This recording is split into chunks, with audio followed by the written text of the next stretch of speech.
mentionner que, parce que cela a été dit, mais ça n'a pas vraiment été suivi des faits, qu'après la brève introduction que je vais faire, nous allons demander aux membres de la presse de bien vouloir nous laisser pour permettre nos échanges en toute sérénité.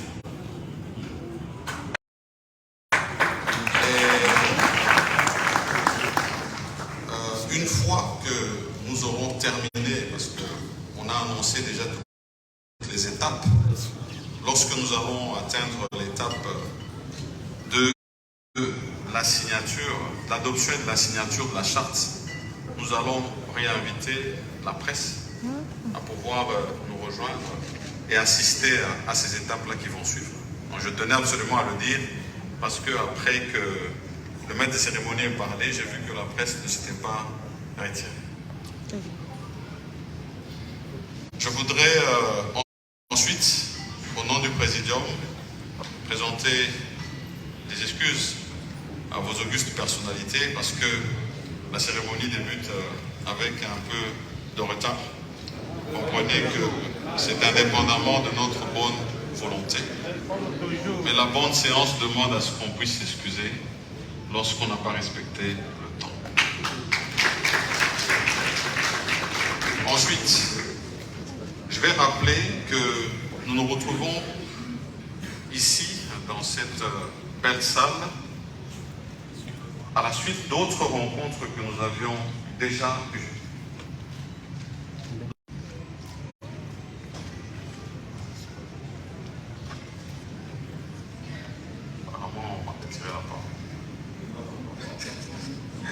Nous avions déjà des rencontres que nous avions dans le cadre de l'Union Sacrée. Ensuite, mission précise avait été donnée au Présidium par la haute autorité d'aller vers la formalisation d'une vision qui était la sienne, celle de l'Union Sacrée de la Nation, en termes d'organisation des forces politiques et de toutes les structures qui accompagnent cette vision. Nous avions, en son temps, fait une invitation aux responsables des partis politiques de l'Union Sacrée. Et nous avions constaté que nous avions, de par tous ceux que nous avions eu comme action pour la naissance de l'Union Sacrée, des partis qui étaient déjà présents avec nous, mais une grande partie des partis qui souhaitaient aussi adhérer à cette vision et être avec nous. Nous avions alors décidé, par solidarité, d'avoir d'abord une rencontre que nous avions eue avec tous les partis. Nous avions annoncé le travail de la charte qui était en cours. Et nous avions aussi annoncé qu'il y aurait par la suite une distribution à tous les présidents des partis membres, ou en tout cas ayant manifesté par la signature, soit de renouvellement de confirmation à l'appartenance de l'Union Sacrée, ou soit d'adhésion de l'Union Sacrée. Et finalement, nous avions annoncé cette grande rencontre que nous devions avoir ici ce soir. Celle qui consiste justement à l'adoption de cette charte et la signature.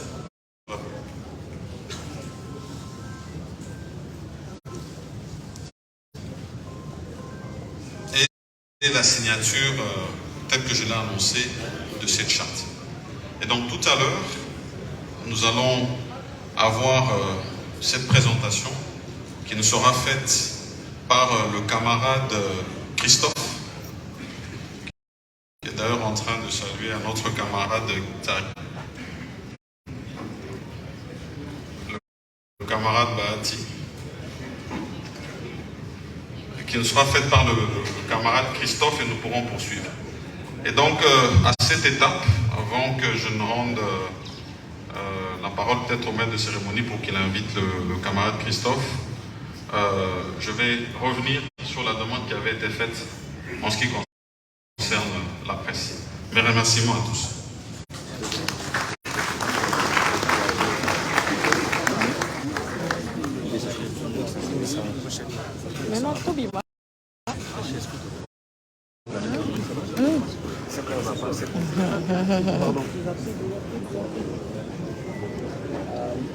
Mesdames, Messieurs, nous tenons à solliciter votre indulgence. Le camarade Mukendi Kalambay Edouard, pour le compte de Arep. Le camarade, la camarade, je ne peux pas.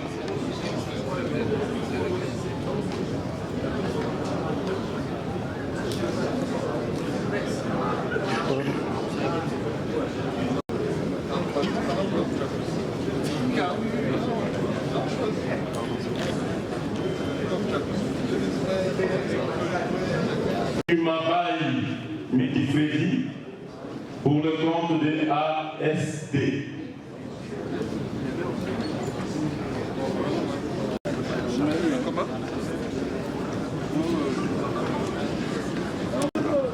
Ceux que nous avons déjà appelés.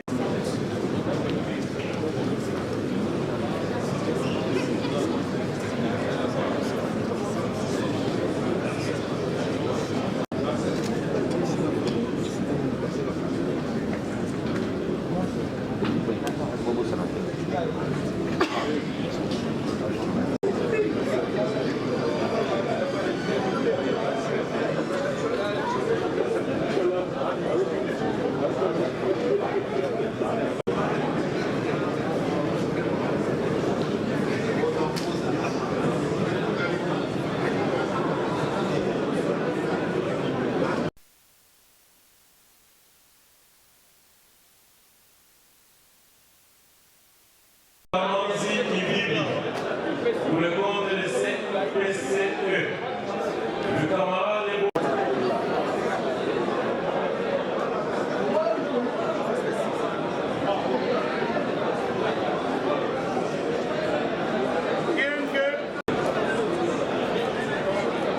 MPC. Aujourd'hui, qu'il soit rassuré que les listes sont ouvertes. Ceux qui ont déposé les dossiers et qui n'ont pas pu signer aujourd'hui, le vendredi et au courant de la semaine, ils pourront signer la charte. Nous leur demandons, s'ils n'ont pas complété, de compléter. Si c'est une omission de notre secrétariat, nous leur présentons nos excuses. Ils signent. Cependant,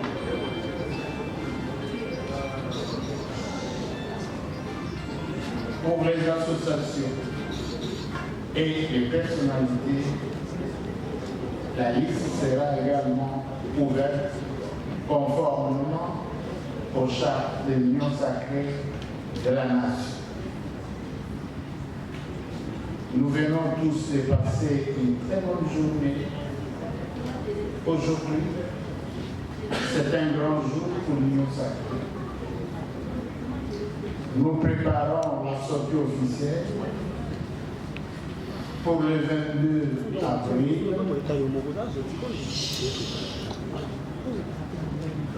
de cette même année. Nous tenons à remercier également la presse, nos services de protocole, les responsables de l'hôtel Pullman et les personnels pour tous les services. Étant donné que par rapport à sa conception, par rapport au contenu, on trouve notre idéal, on trouve au moins la faveur pour la population entière. C'est une charte qui décrit plusieurs aspects, entre autres sur les plans d'éthique et des plans éthiques et des morales. on trouve des avantages liés à notre bonne conduite. Et également sur les plans économiques, on trouve des avantages pour les bien-être social et puis pour la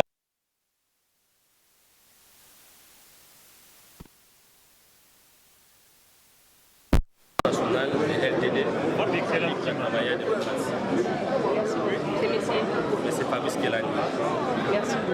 C'est un homme de promesses, il nous a promis et enfin aujourd'hui nous avons signé la charte. Nous sommes très heureuses parce qu'on est au moment des élections, l'année électorale, et les partis politiques Alliance pour l'unité du Congo promet au président de la République de lui donner une majorité écrasante après les élections en 2023. Merci, c'est bien dit. Avant la signature de la charte, notre adhésion en tant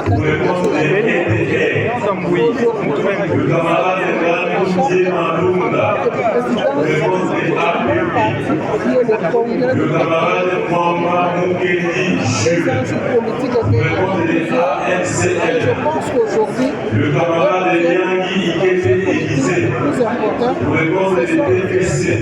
et les élections pour le compte des législatives, le camarade Loué Massimo Jessica, pour le compte des solides, le camarade Michiki Bouini, pour le compte des Puinama, les camarades Félix Jean Prince, pour le compte des chrétiens démocrates CD, le camarade Ikumba Tanfou Olivier, pour le compte des fausses communes CC.